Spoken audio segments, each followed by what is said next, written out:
திமுகவில் சரிவர செயல்படாத மேலும் சில மாவட்ட செயலாளர்கள் மாற்றப்பட உள்ளதாக தகவல் வெளியாகியுள்ளது. விவரங்களோடு நம்முடைய சிறப்பு செய்தியாளர் கோகுல் விவரம் என்ன? அடுத்த ஆண்டு சட்டமன்ற தேர்தல் நடைபெற உள்ள நிலையில திமுக தேர்தல் பணிகளை தீவிரப்படுத்தியிருக்காங்க. குறிப்பாக ஓரணியில் தமிழ்நாடு என்ற பெயர்ல ஒரு பிரச்சார இயக்கத்தையே திமுக நடத்தி வருகிறது.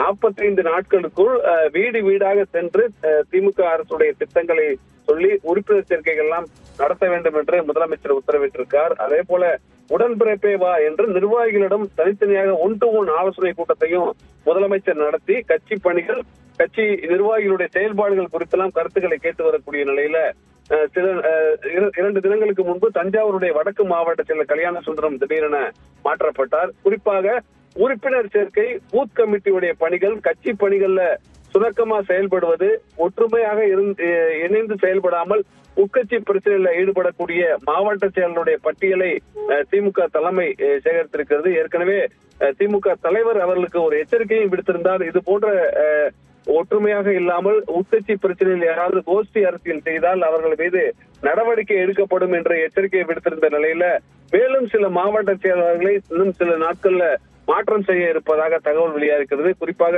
ஓரணியில் தமிழ்நாடு என்ற பிரச்சார இயக்கத்தில் உறுப்பினர் சேர்க்கையை தீவிரப்படுத்தாத சில மாவட்ட செயலருடைய புகார்கள் எல்லாம் தலைமைக்கு வந்திருக்கிறது. முறையாக செயல்படாமல் உறுப்பினர் சேர்க்கையை சரிவர செய்யாமல் உள்ளிட்ட பல்வேறு குற்றச்சாட்டுகள் எல்லாம் திமுக தலைமைக்கு வந்திருப்பதாகவும் அந்த மாவட்ட செயலர் சிலரை சில தினங்கள்ல மாற்றம் செய்ய இருப்பதாக தற்போதைய தகவலாக இருக்கிறது.